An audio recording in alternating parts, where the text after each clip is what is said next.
तब से प्रतिदिन भीतर बंद ये असुर इस गुफा को तोड़ने का प्रयास कर रहे हैं और हम इन्हें रक्षा का मूल्य चुका रहे हैं। ना जाने हमारे गांव के युवकों पर कौन सी आसुरी शक्ति हावी हो गई है कि उन्होंने अपने ही परिवारजनों का अंत करने का प्रयास किया है। पर राम राज्य में किसी पाप, किसी अधर्म और किसी आसुरी शक्ति का कोई स्थान नहीं है। हो ना हो ये किसी दुष्ट की योजना है जो श्री राम के स्वप्न को ना पूरा होने का षड्यंत्र है।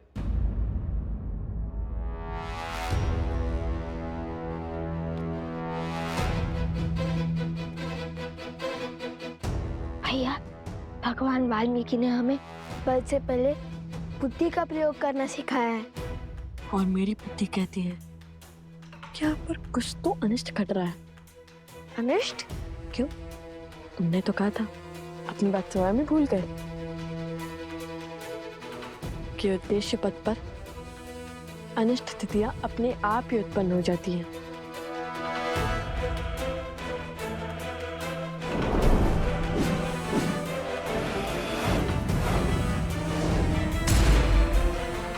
हाँ भैया, एक बात समझ में आ गई आज। जहाँ हम होते हैं वहाँ परिस्थितियाँ विकट मोड़ ले ही लेती हैं। कितनी ही बार हमने ऐसी कठिनाइयों का सामना किया है। कोई तो है जो हमारे विरुद्ध खड़ा है, हमें बार बार विपरीत परिस्थितियों में ढकेल रहा है।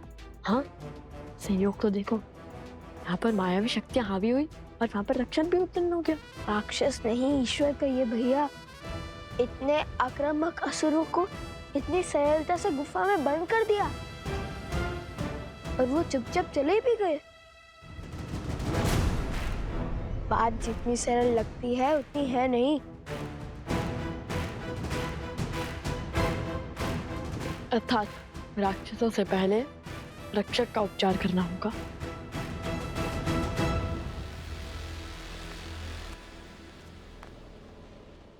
लव कुश, ये समस्या मुझे हल करने दो।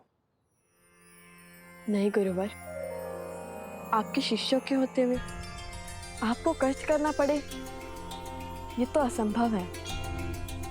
हाँ गुरुवर, ये जो कुछ भी हो रहा है कहीं ना कहीं हमारे कारण ही हो रहा है, इसलिए इस अनुचित को उचित हम ही करेंगे।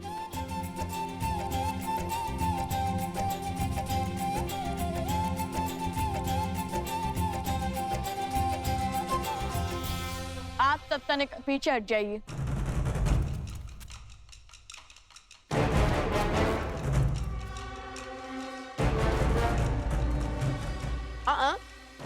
तुम कहाँ चले? वहीं खड़े रहो।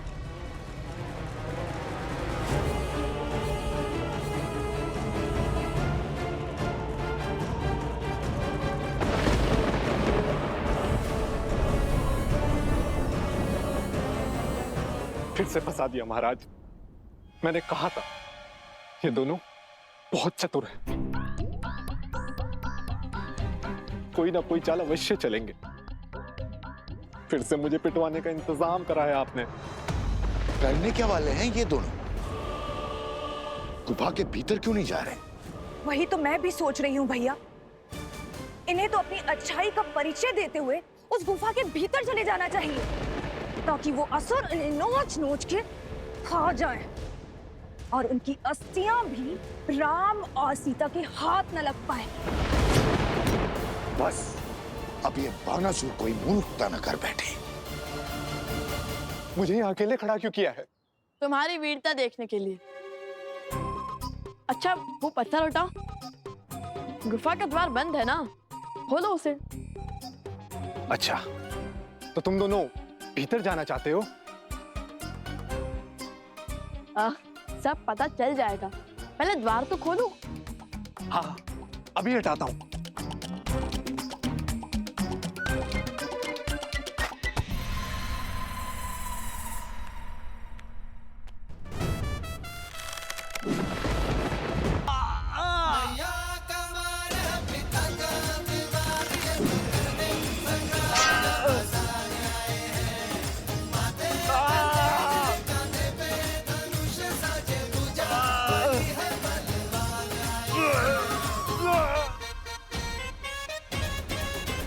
मुझे क्यों मारा? क्योंकि तुम रक्षक नहीं, भक्षक हो, बहरूपी हो। यदि तुम्हारा स्थान एक रक्षक का होता तो वो इतने सारे असुरों को एक साथ मुक्त नहीं करता, हमें भीतर जाने से रोकता। किंतु तुमने बिना विचार किए बड़ी ही सहजता से गुफा का द्वार खोलना शुरू कर दिया। अर्थात तुम जानते थे कि वो तुम्हें कुछ नहीं करेंगे।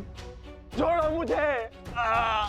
ये लवकुश के बाण हैं, ऐसे नहीं निकलेंगे। सत्य बताओ, अन्यथा हमें सत्य निकालने के और माध्यम पता है। महाराज, बचाइए मुझे। महाराज,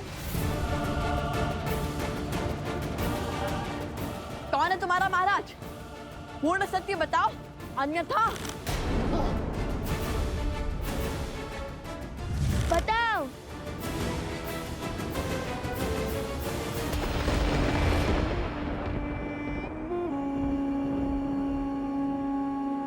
एक कार्य ठीक से नहीं कर सकता ये मूर्ख। आज फिर लवकुश के जाल में फंस गया ये मूर्ख। अंतिम अवसर है, सत्य बताओ, अन्यथा। महाराज, बचाइए मुझे, बचाइए महाराज,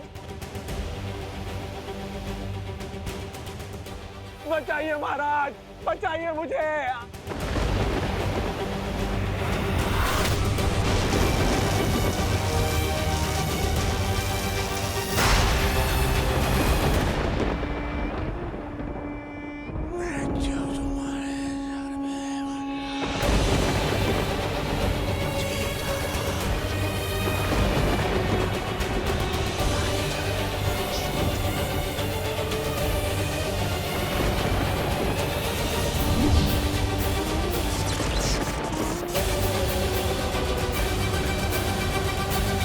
अंतिम अवसर है, सत्य बताओ, अन्यथा।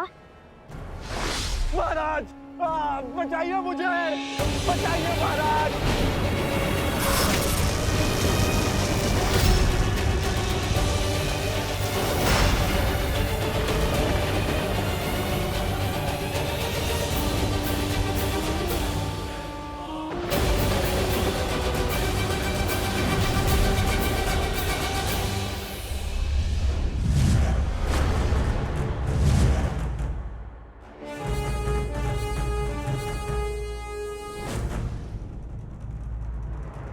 तुम्हारा संदेह उचित था, ये कोई छली ही था। चिंता अपनी नहीं, इन युवकों की है, जिन पर मायावी शक्तियों का उपयोग किया इसके महाराज ने। वो उन्हें तो बचाना होगा ना। यदि वो गुफा में बंद रहे तो उनके प्राण चले जाएंगे। यदि इन्हें खुला छोड़ा गया तो वो अपने ही गांव वालों को मार डालेंगे।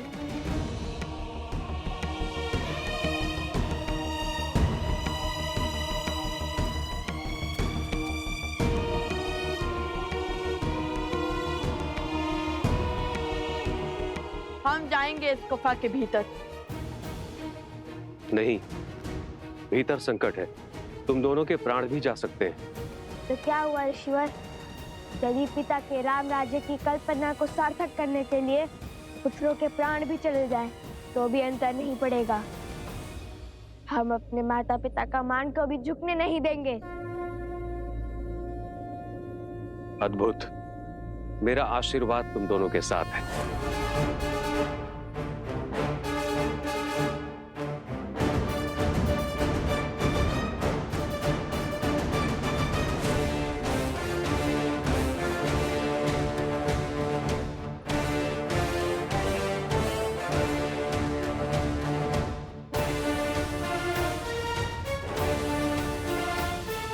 रोकिए ही नहीं, ये अबोध बालक है, कैसे लड़ पाएंगे उन राक्षसों से? निश्चिंत रहिए, ये कोई साधारण बालक नहीं, हर असंभव को संभव करने वाले लव कुश हैं।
उन्होंने तो हमें हर ओर से घेर लिया।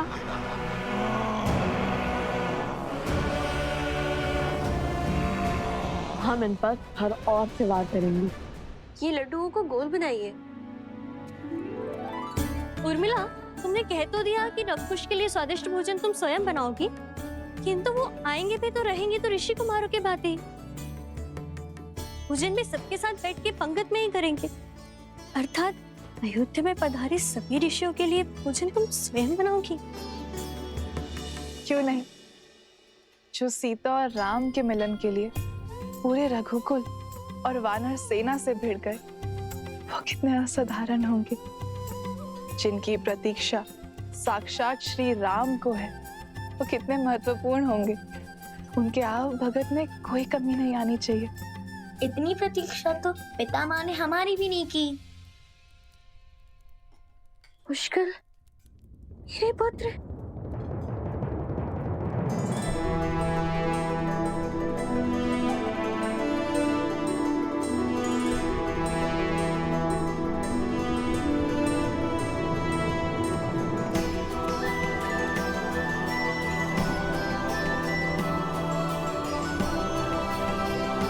पुष्कर, सुताक्ष, माता।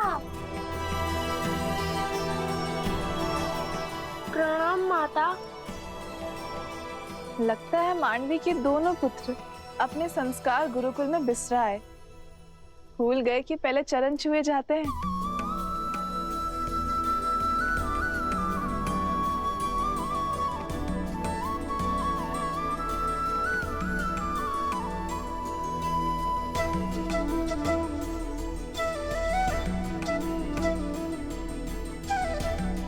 चाची माँ, अब तो बता दीजिए, पितामह उन ऋषि कुमारों से मिलने के लिए इतने उत्सुक क्यों हैं? ऐसी क्या बात है?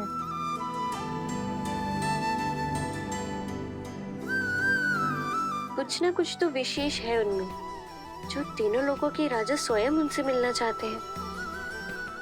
सूर्यवंश भी उनके तेज से प्रभावित है।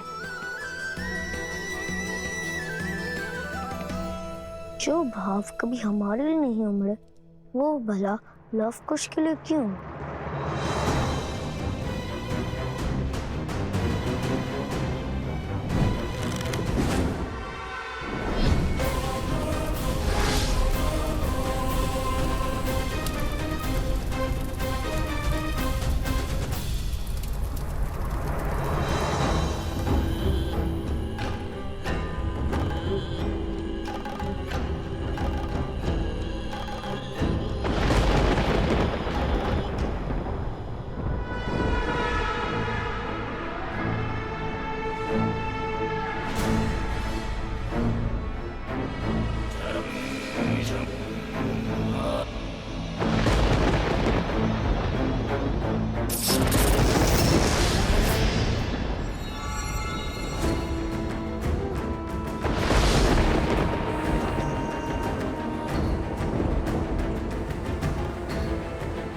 यही से आरंभ होगा उनके अंत का अध्याय।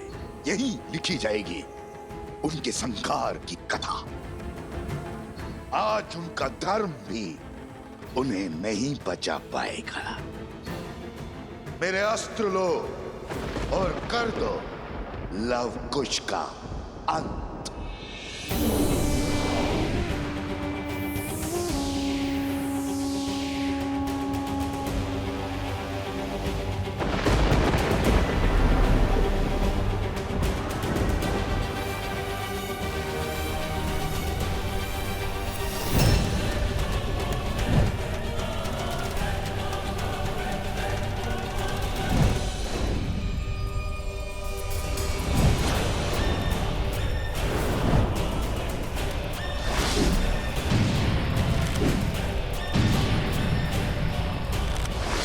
ये पवित्र अग्नि अब हमें और नहीं बचा पाएगी कुछ।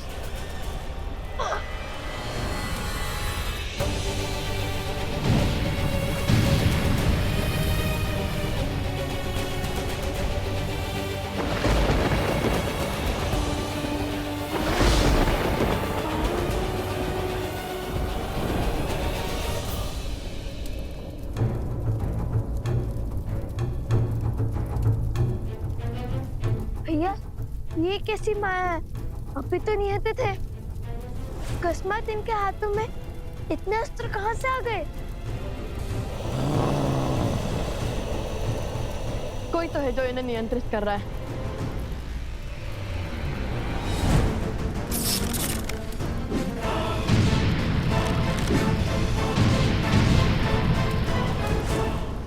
भैया, अग्नि तो बुझ गई। ये तो हमारी ओर ही आ रहे हैं।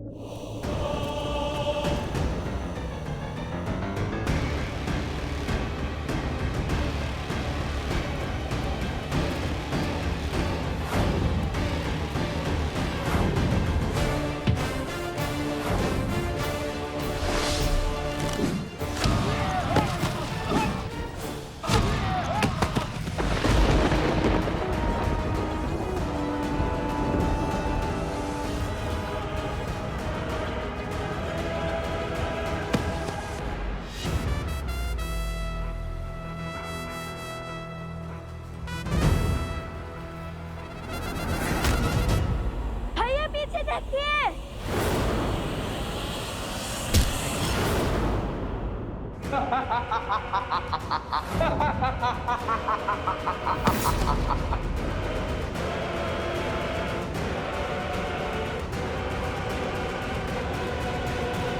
भैया, उनका अध्याय अभी समाप्त कर देता हूँ।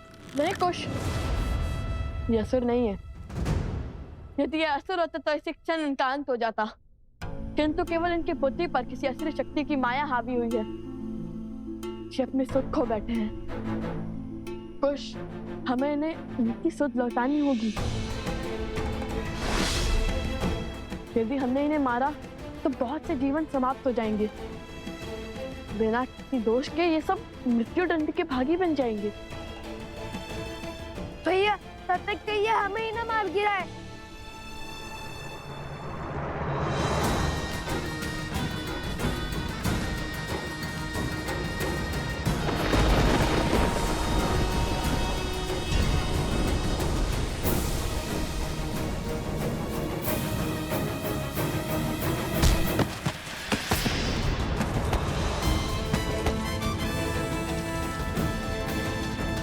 भैया, योजना क्या है? देखने, समझने और प्रतीक्षा करने में रहेंगे तो प्राणों से हाथ धो बैठेंगे। कुश, कुश, कुश।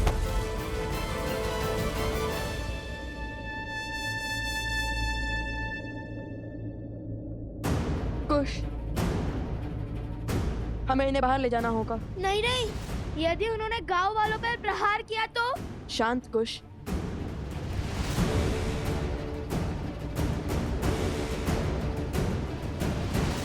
समझ गया। जय सिया राम। जय सिया राम।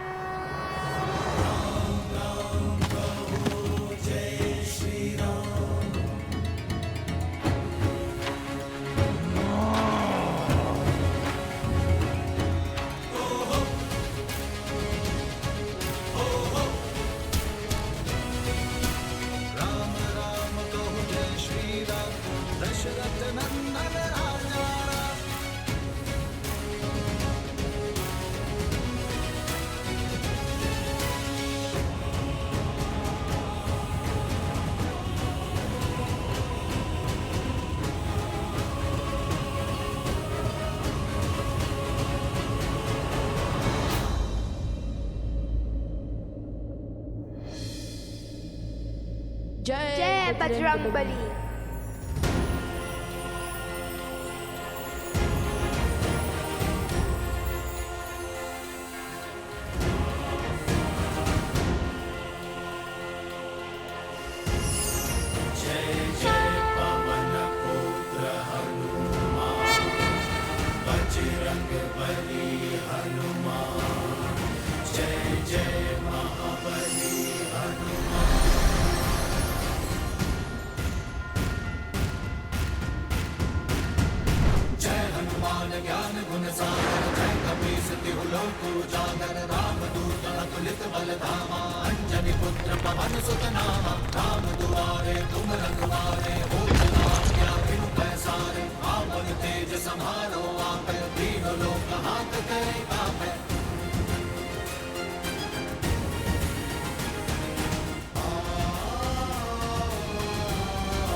पीछे जाइए।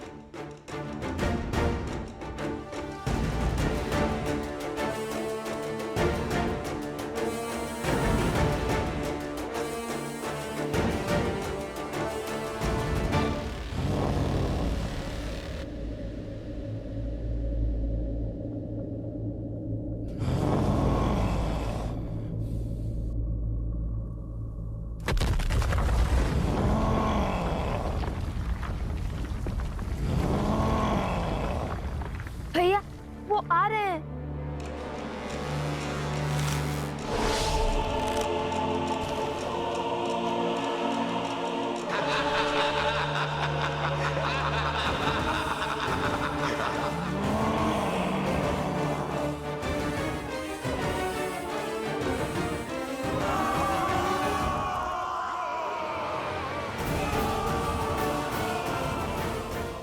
जय सिया राम।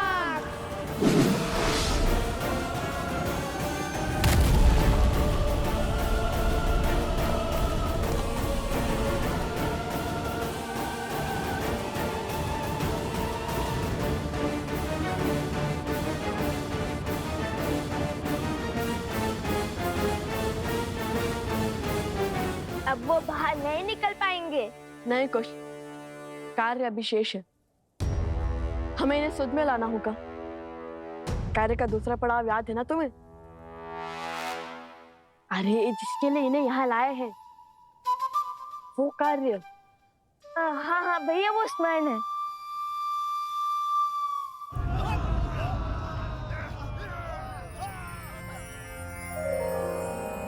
हे ऋषिवर, हम इन्हें यहाँ बाहर इसलिए लिया ताकि इनके जीवन की रक्षा हो सके। ये किसी असुरी शक्ति की माया के जकड़ में है और ये अपवित्रता के दलदल में है, जिसे केवल पवित्रता का सागर ही उभार सकता है। शुद्धता ही इनकी सुध लौटा सकती है गुरुवर। बोलो, मैं तुम्हारी क्या सहायता कर सकता हूँ?